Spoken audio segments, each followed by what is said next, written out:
These are 3 growth stage sales leaders who've created incredibly meaningful outcomes for the companies I've worked for. I'm going to open up the questions to the audience now.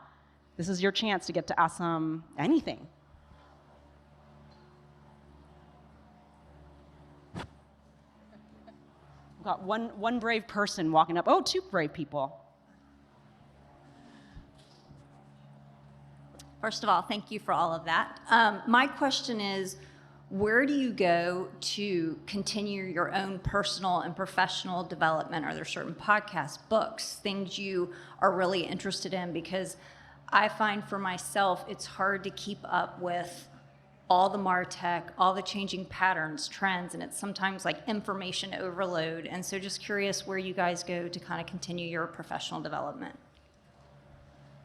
For me, I love podcasts. So like I will consume a lot of podcasts, and I try to pick things that like are relevant for that particular time. Like, oh, I'm struggling with this piece. Like, how do I think about these benchmarks, or whatever it may be. And so I consume a lot of podcasts, and then it's been great. I've met 3 other fabulous women leaders. I lean on my network a lot of just like picking the brain and like having a few of those thought partners that when I've got something meaty on the docket that I can go to that just have a different set of experiences or have lived through it. So those are my 2, podcasts and then my network.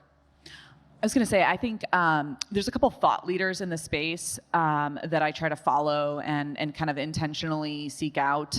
And whether I agree with all of their thoughts and theories or not, it's a great way to kind of challenge myself on my own philosophical beliefs and how they play out. I'm also a big believer in networks. Actually, Jane and I met through a networking group for kind of women revenue leaders.